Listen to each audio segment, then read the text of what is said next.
Hey folks, on today's special episode, we're going to make one of the most traditional meals in North American culture today, the Christmas turkey with sides.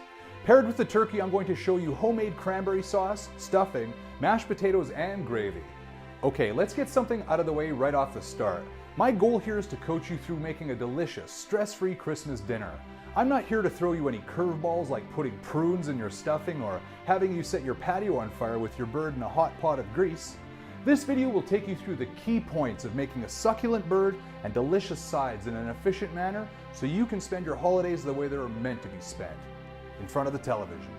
If you're a veteran of cooking Christmas dinners and have a dozen turkeys under your apron, this probably isn't the video for you. Some of the key points I make will seem so obvious it will make you never stop rolling your eyes. Okay, I'm fired up. Let's spend a few minutes looking for our groceries and then start our preparation.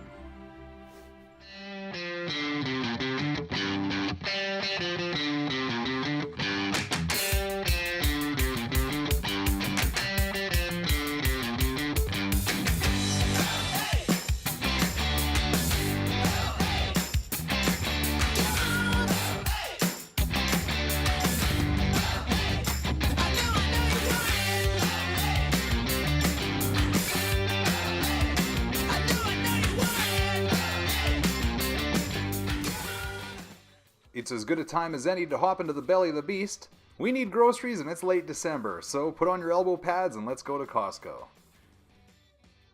Let's start by grabbing the star of the show. Head to the poultry section and grab one young turkey. I've been buying my whole poultry from Costco for over 10 years. Their incredibly successful whole organic chicken program alone sell over 80 million organic birds. They're the industry leaders, and there are rumors that Costco is secretly building their own poultry farms as current farmers can't meet demand. Fight your way over to the produce section and grab one bag yellow onions.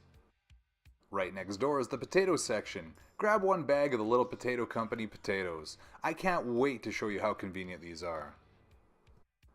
Quickly pop into the produce cooler and grab one bag of the fresh cranberries. Our next three ingredients come out of the dairy cooler, so let's go in there. Grab some whole white eggs, some whipping cream, and a pound of butter.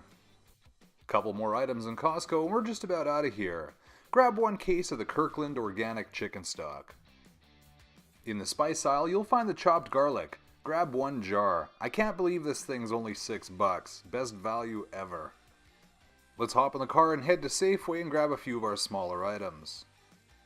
Head to the produce section and walk yourself over to the herb fridge. Grab one 2-ounce package of the organic poultry mix, 1 part rosemary, thyme, and sage. So efficient, very convenient packaging. If you turn around and look behind you, you should see the fresh celery. Grab one full stalk, put it in your cart. Hike yourself over to the bakery section, grab one sourdough loaf, and we're out of here. We're going to take a couple seconds and talk about turkey temperatures and time management. I'm going to make this easy for everyone and plan for a 6 p.m. dinner time. This means all of our key components are hot and ready at the same time for 5:55. We're going to cook our components in the correct order to make sure they're at their highest quality when dinner is served. Before we speak about cooking of the turkey, I need to communicate how important it is not only that you start with a completely thawed bird, but I want it on the kitchen counter for a minimum of 2 hours before it even thinks about hitting the oven. So to be safe, have your turkey out for 10 a.m.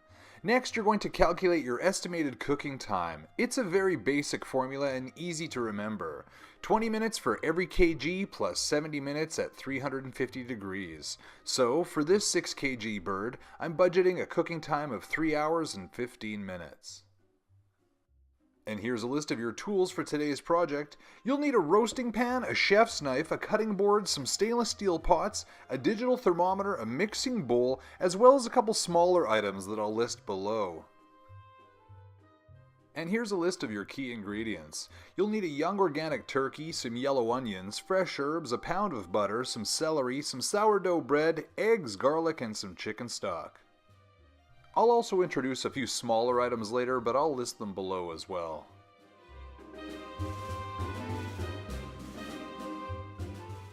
At 9:45 in the morning, we're going to start by unwrapping and washing our turkey.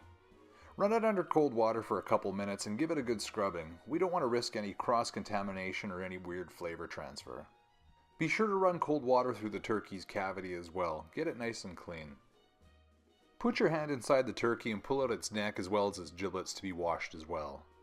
Shake off any loose water and let's transfer it over to our work area. Take a few paper towels and give it a good patting down. We want to get inside all the crevices in the body cavity as well to get all the moisture. We're trying to create a nice roasting temperature, not a steaming temperature. Take 2 of your yellow onions and chop them coarsely into 8 pieces. Toss them in the bottom of your roasting pan. Peel and everything. Clean up your celery and keep the good stalks off to the side for later. Keep all the trim into the roasting pan with the onions with the peel. Following that, we're going to get to work on our turkey. Take your hand and firmly massage away the skin away from the breast flesh, being sure not to break the membrane. Try and work the skin off as far down as you can. Next, take your pound of butter and put it in your mixing bowl. Be sure it's warm. Take it out around the same time that you took out the turkey and you should be fine. Add a couple heaping tablespoons of the fresh chopped garlic, and we're going to get to work with the whip. Take your wire whip and begin to incorporate the 2 ingredients. If your butter's still too hard, you're really going to hate life right about now. Keep beating the 2 ingredients until they're smooth. Next, we're going to prepare 2 of 3 of our herbs. Rosemary is the one that looks like a Christmas tree branch, thyme looks like brush that would get caught in your sock on a hike, and sage is the soft leafy one. Let's put that one off to the side for later.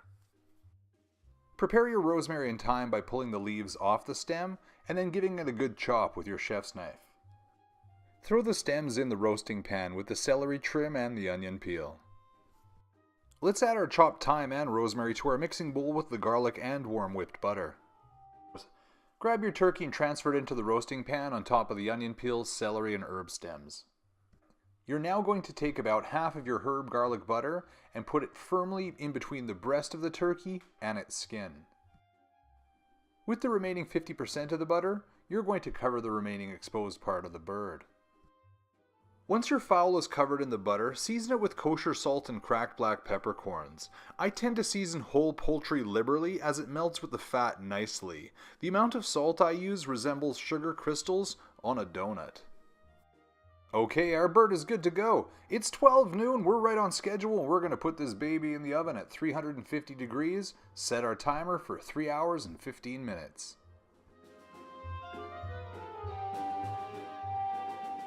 Now that our turkey is rolling along nicely, we're going to prepare some of our sides. Let's start with our stuffing.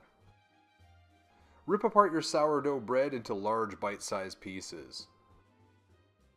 I don't even mind if this step is done the day before. I like the bread getting nice and dry so it absorbs more liquid.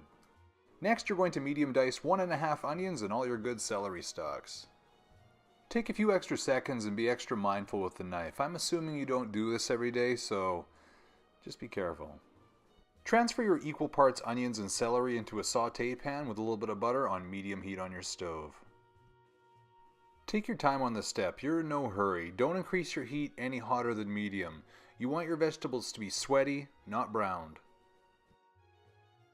Go ahead and add 1 tablespoon of the dry ground sage. It's on your spice rack in your cupboard.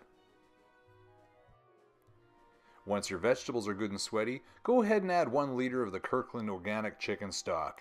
You can add more later if you need to. Bring it to a low simmer and then take it off the heat. Let's crack and lightly beat 4 eggs. We're going to take soft butter and rub it all over the inside of our earthenware dish. I find by taking this step it serves 2 purposes. It prevents the stuffing from sticking to the inside of the pan, but it also provides it a nice crunch as well. Take a bit of the warm liquid and add it to the 4 lightly beaten eggs. This ensures that you're tempering the egg and not cooking them and giving them sort of a weird texture. Add the remaining warm eggs to the liquid, and then add the liquid to the sourdough bread pieces. You want to mix it very well here. You want your bread completely soaked. Once you've adjusted the seasoning with salt and pepper, you can add your fresh sliced sage. Mix well and transfer to our well-buttered earthenware dish. We're going to cover with tin foil and place off to the side for the time being. If you got to this stage and it's before 1:30, we're looking pretty good. Any time between now and 2:30 would be good as time as any is to baste our bird. Take some of the hot fat or butter from the bottom of the pan, spoon it over the breasts. This will ensure that we have a moist, succulent bird throughout. Once this step is complete, return the turkey back into the oven.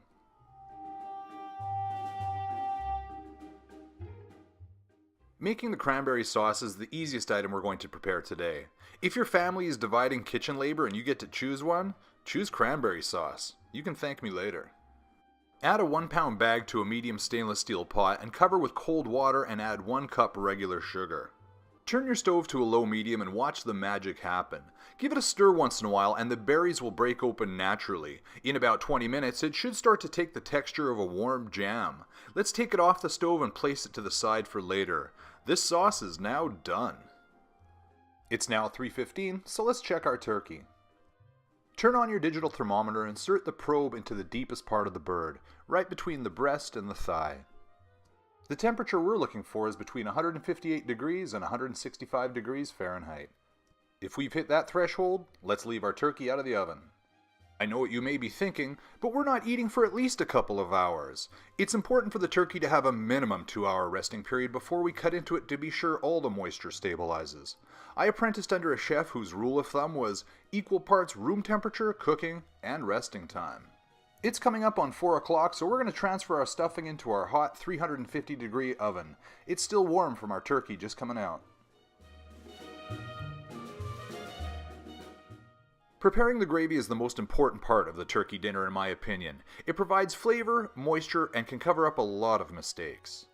Our main focus is getting the most flavor out of the roast vegetables, giblets, and drippings, making sure the liquid is thickened perfectly and then finished with precise seasoning. Take about 3 tablespoons of the cornstarch, put it in a mixing bowl. Take about 3/4 of a cup of ice cold water and add it to your cornstarch. This is called a slurry. Move your roasting pan with all remaining ingredients to your medium heat stove. Bring the drippings to a boil while scraping the flavor from the pan with a wooden spoon.